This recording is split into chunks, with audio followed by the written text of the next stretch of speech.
Buen día, sean bienvenidos a la parte explicativa sobre la sesión de psicometría. La sesión más que nada tiene la finalidad de poder desambiguar un poco los contenidos que se incluyeron en la presentación y darles un background previo que sea lo suficientemente nutritivo o útil para favorecer la participación y el diálogo dentro de la sesión presencial, entre comillas, que va a ser en línea. ¿Sí? Vamos a iniciar una leve introducción. Viendo las tres imágenes que tenemos aquí, la pregunta sería, ¿en qué son similares y en qué son distintos? ¿Sí? Fogata, microondas y estufa. La lógica nos lleva a sentir, a pensar, a creer que los tres nos permiten calentar algún objeto. ¿Sí? En el caso de la fogata, nos permite entrar en calor a nosotros de forma generalizada, nos permite calentar algunos alimentos, ¿sí? El microondas, a través de la estimulación con microondas, de ahí su nombre, forza a las moléculas de agua dentro de los alimentos o dentro de los objetos a entrar en un estado de tensión que las lleva a casi friccionarse las unas con las otras, generando una reacción exotérmica que libera calor y permite que la comida dé la ilusión o dé la sensación de que de forma espontánea adquirió una mayor temperatura. Mientras que la estufa, a través de la exposición indirecta o directa al fuego, calienta los alimentos. Una leve explicación entre las diferencias que tienen entre sí y la gran similitud que sería poder generar calor y modificar los alimentos o modificar estados en la materia. ¿Sí? ¿Cuál es el objetivo o cuál es la finalidad de incluir esta analogía? ¿Sí? En este caso tenemos tres herramientas que persiguen fines similares, pero que lo hacen con enfoques, con acercamientos y con medios distintos. ¿Sí? Cuando alguien te pregunta, ¿cómo puedo calentar la comida? Cualquiera de las tres son una opción válida, pero están sujetas a factores contextuales que van a volver en dado momento más viable al uno sobre los otros. ¿Sí? Por ejemplo, a la mitad de un campamento, si no hay acceso a la red eléctrica y no se tiene un tanque de queroseno o de gas butano, pues lo más lógico es utilizar fuego en estado puro salvaje para que se caliente la comida. ¿Sí? Si tenemos acceso a una estufa y tenemos el suministro de gas, pues ¿por qué no utilizarla? Con las psicometrías sucede algo similar. Muchas de las pruebas miden prácticamente lo mismo, pero lo hacen desde enfoques distintos, con la necesidad de generar, desviar o utilizar montos diferentes de recursos y con un concepto de validez o con un concepto de aceptación distinto. ¿Sí?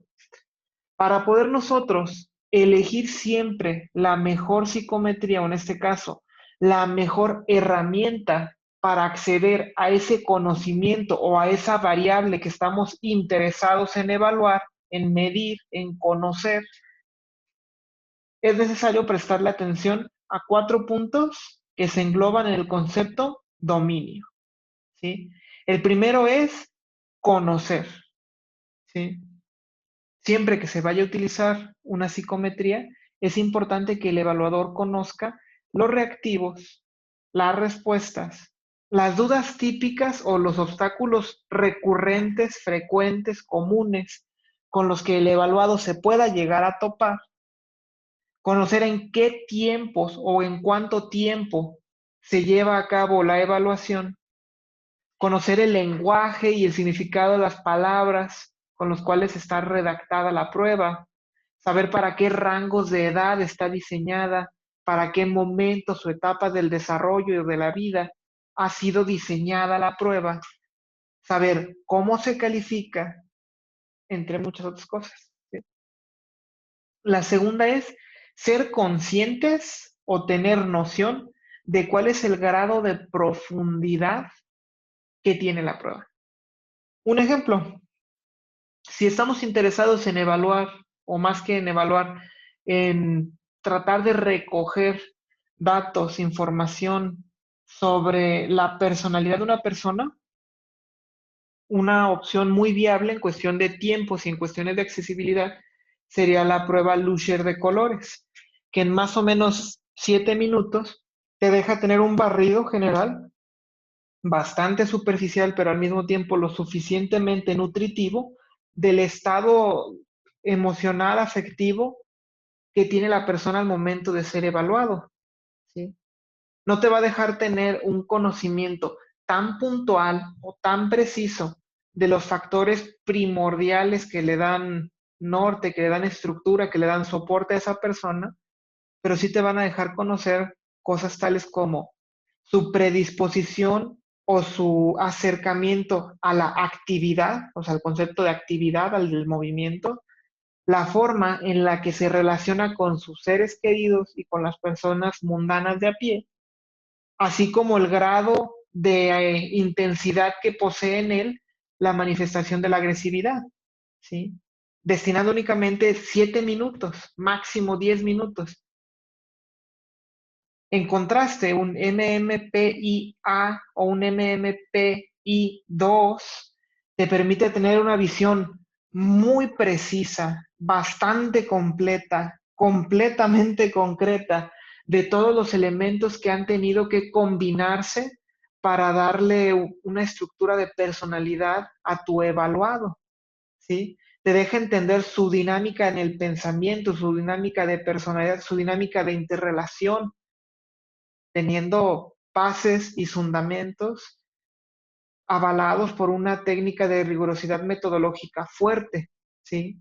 Pero vas a tener que invertirle más de una hora a que la persona responda el cuestionario, teniendo ahí incluidos muchos más sesgos, como puede ser la facultad de mentir, como ser la pérdida de la atención, entre tantas otras cosas que arriesgan la inversión de tiempo que tú estás realizando al aplicar la prueba. Si únicamente estoy tratando de encontrar el candidato idóneo para un puesto, tengo un tiempo limitado para evaluarlo o un montón de personas esperando su turno para ser considerados, pues tal vez sería más viable una prueba de 7 minutos, que no es tan profunda, que una de más de una hora, que si bien me va a dar un abanico extenso, amplio y nutritivo, pero que realmente me va a implicar una inversión de tiempos, de dinero, de recursos cognitivos, que tal vez dejen de volverla viable o no la conviertan en la mejor opción. Un tercer punto es la amplitud, ¿sí? Haciendo referencia a esta extensión. ¿Qué tanto tiempo voy a necesitar dedicarle? ¿Cuánto espacio en mi día le voy a tener que invertir a la calificación de los reactivos? ¿Sí? ¿Cuántos recursos cognitivos va a necesitar la persona para mantenerse atenta y colaborativa al momento de responderla? Entre tantas otras cosas, como por ejemplo, cuál es el alcance que va a tener la prueba en relación a lo que yo estoy interesado en evaluar. Por último, son las limitaciones. Las limitaciones naturalmente nos hacen cuestionarnos a nosotros si efectivamente la prueba o herramienta de la cual queremos valernos en este momento es la mejor alternativa o la mejor opción que pudiéramos tener. Retomando el tema de la personalidad, una de las pruebas más comunes, más utilizadas, es el dibujo de la figura humana. Es sencillo de aplicar, no necesita materiales extravagantes y no implica de ninguna forma una actividad invasiva para el evaluado, ¿sí?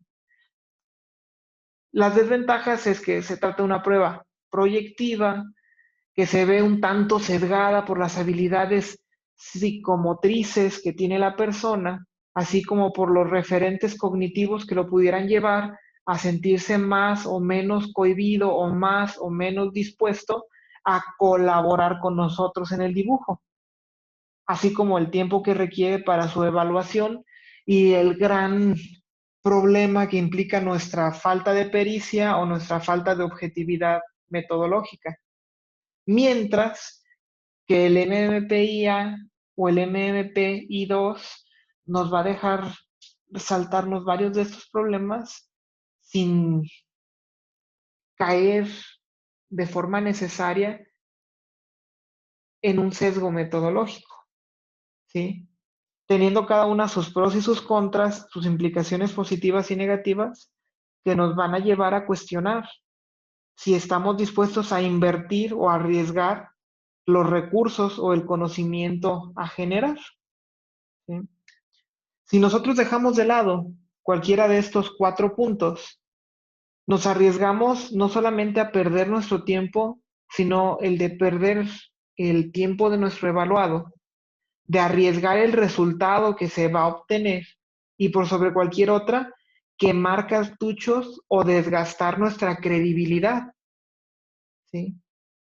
No únicamente ante el evaluado, sino ante nosotros mismos al mostrarnos incapaces o incompetentes de afrontar el desafío frente al empleador o la instancia que recibe el servicio y claro, sobre el medio profesional, que tiene ahora un referente objetivo de nuestra capacidad de desempeño.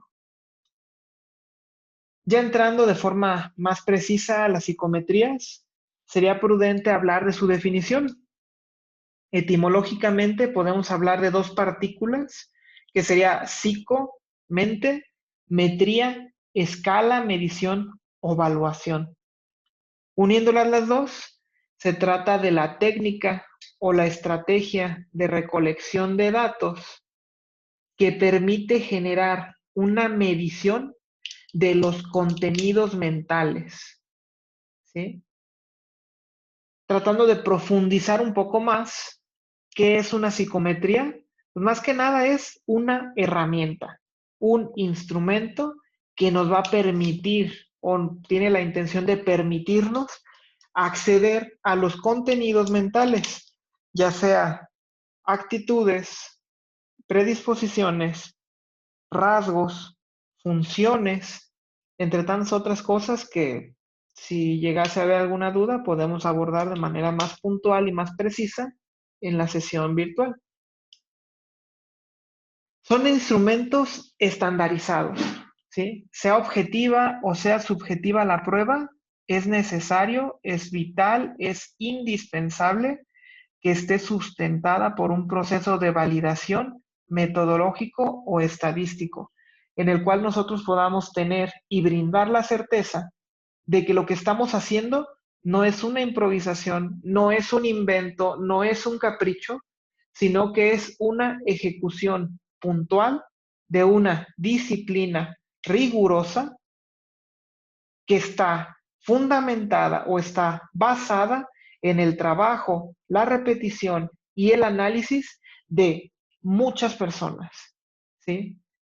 Esto no únicamente para dar seguridad a quien es evaluado, sino para darle un valor, un sustento, credibilidad, validez a lo que estamos haciendo.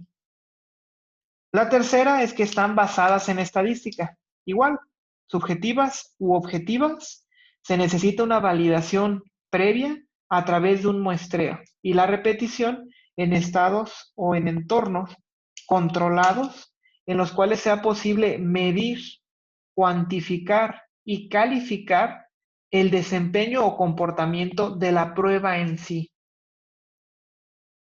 Es una técnica porque es una aplicación práctica de un conocimiento, son instrumentos de recolección.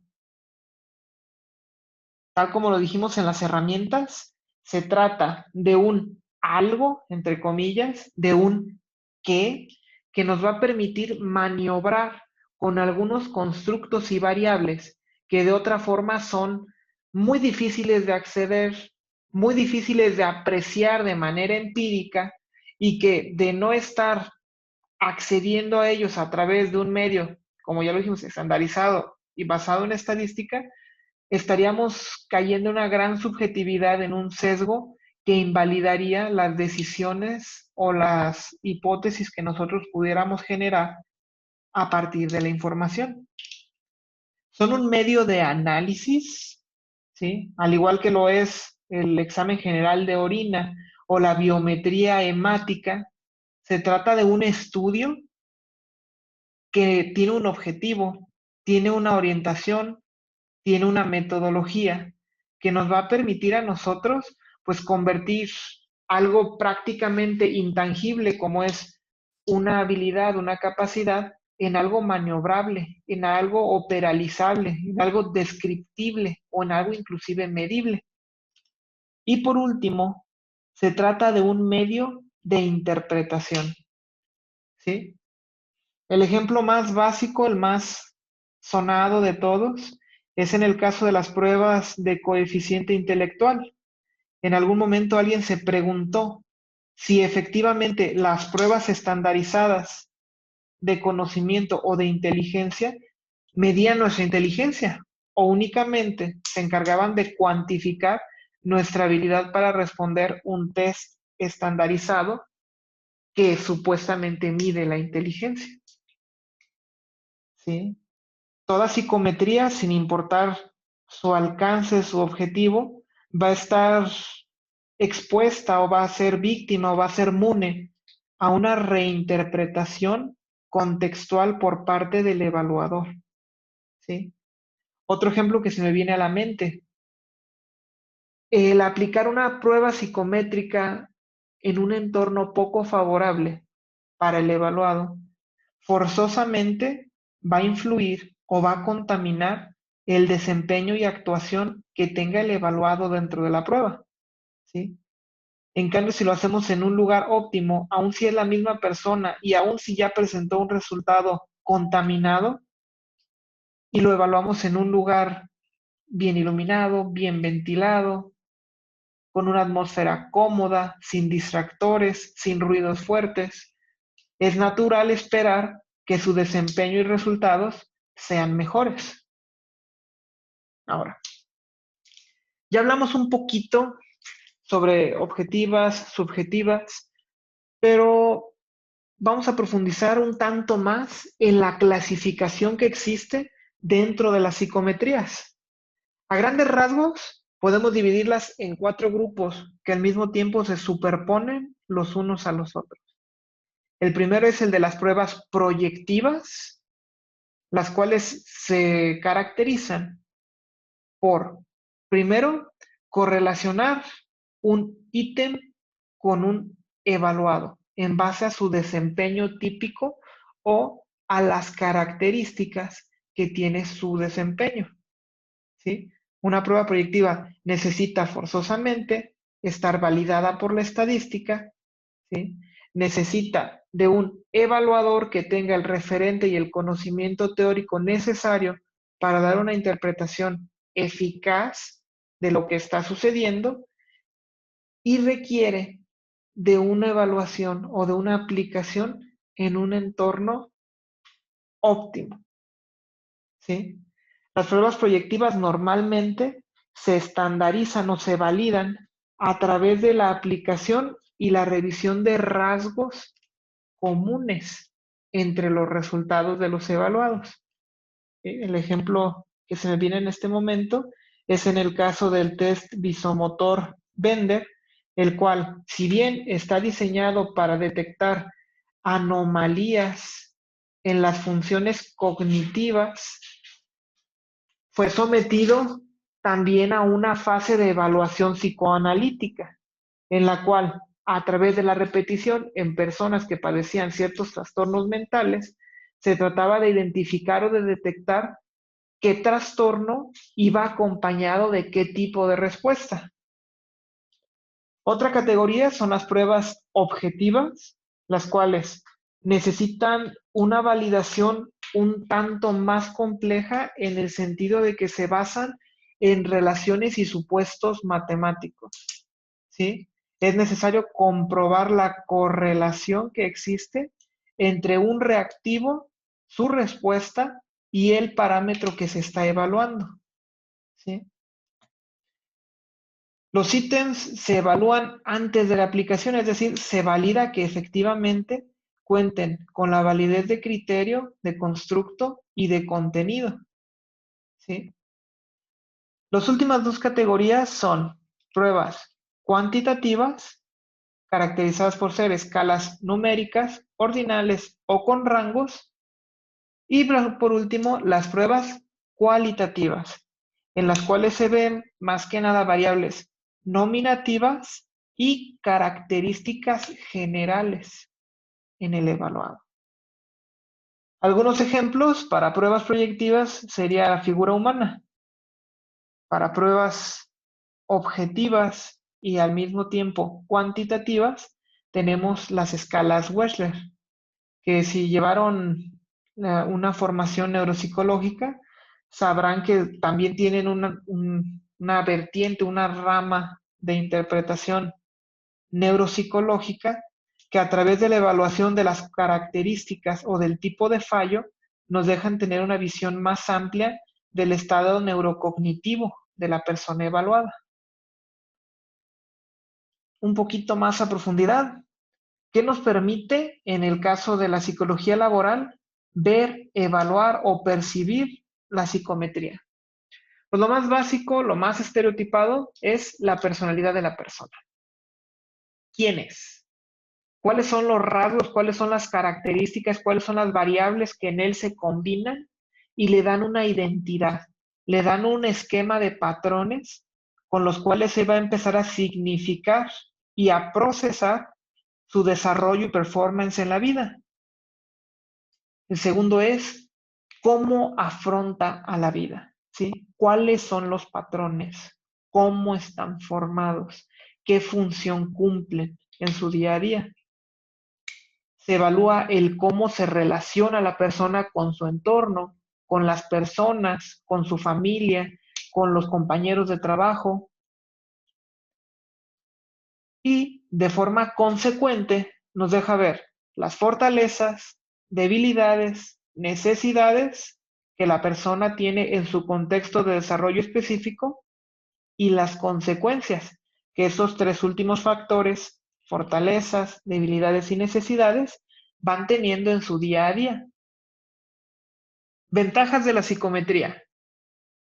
Lo más básico, lo principal, como lo diría el Brian Schreck en su película, nos va dejando quitarle capas a la cebolla y nos deja ver cuál es el verdadero núcleo de la persona, o nos deja acercarnos a las piezas primarias que le dan una identidad a ese ser humano con el que estamos trabajando, que se ha dedicado toda su vida pues, a erigir una persona, un estilo de vida, una rutina, que si bien deja ver reflejos de cuál es su núcleo central, su verdadera esencia, pues queda contaminado, queda oculto por lo que él decide dejar entrever o lo que él decide contar.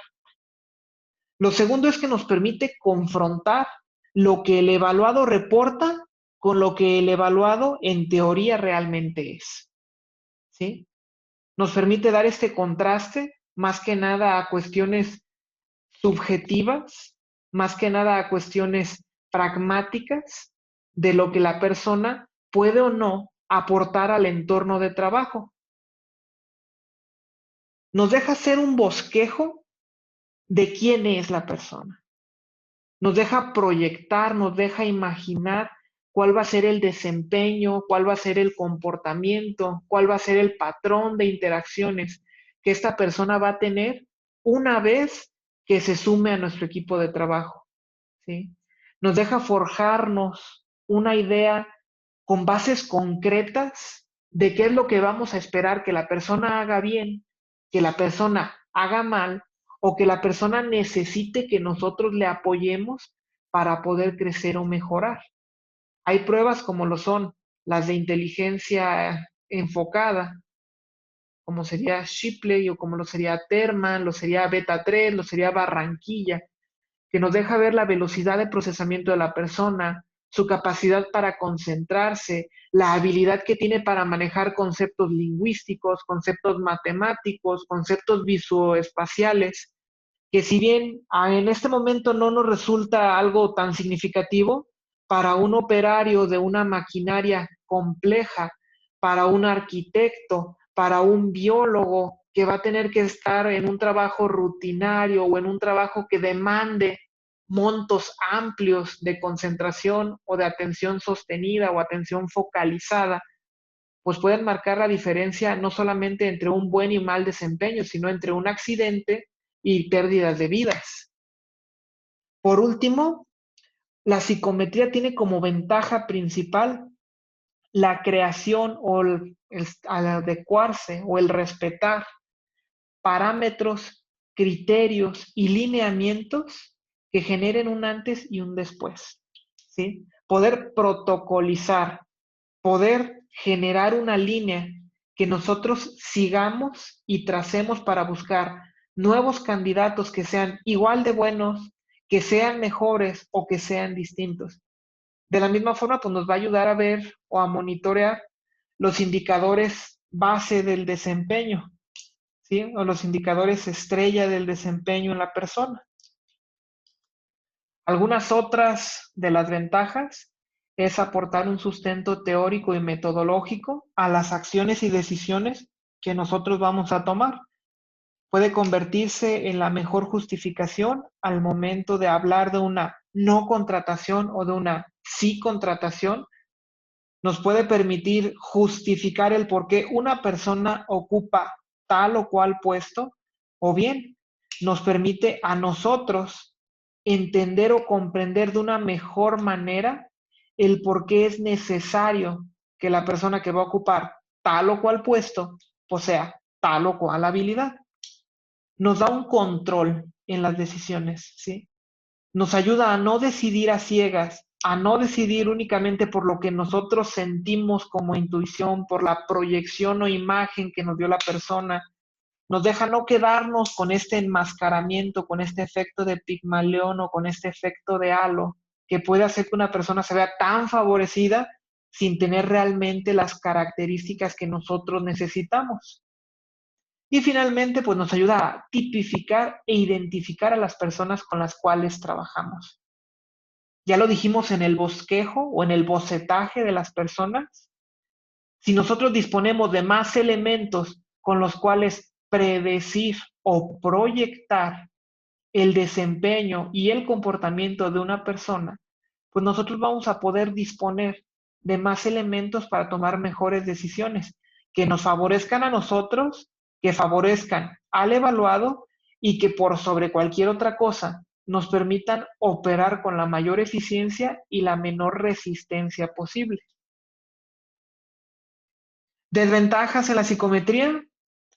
Lo más básico, la necesidad de invertir recursos, ¿sí?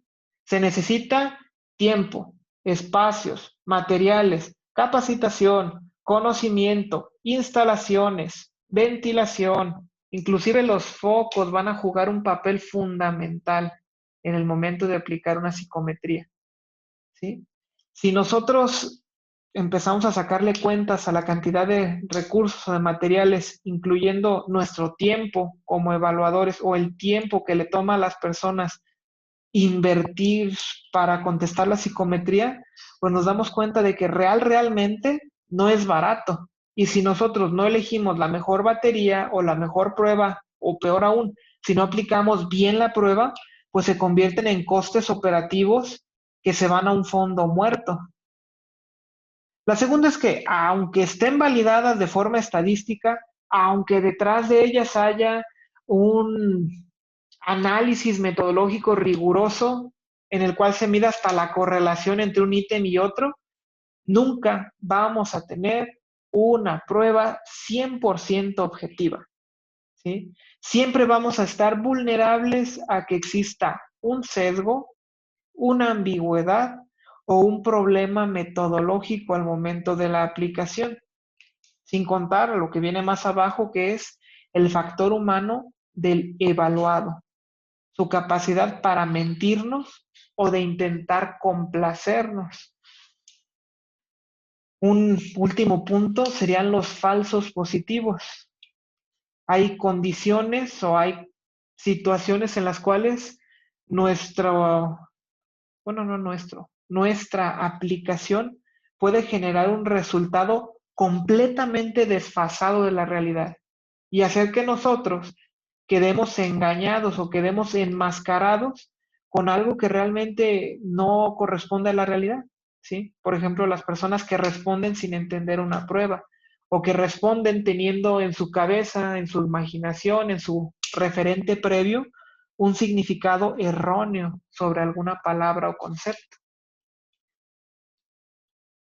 Uno de los elementos centrales, uno de los conceptos vitales, una de las cosas que más tenemos que prestarle atención al momento de aplicar la psicometría es el contexto, ¿sí? En esta presentación me centro en el contexto como un espacio físico, pero aprovechando el diálogo y el tiempo que estamos invirtiendo de manera conjunta, quiero hablarles sobre el contexto del evaluado, ¿sí? El ejemplo que se me viene en este momento es uno que utilizaba una maestra que a nosotros nos intentó dar clínica, pero bueno, esa historia para otro día. Si yo voy a una comunidad de escasos recursos en la cual impera la violencia y en la cual existe la inseguridad como elemento cotidiano,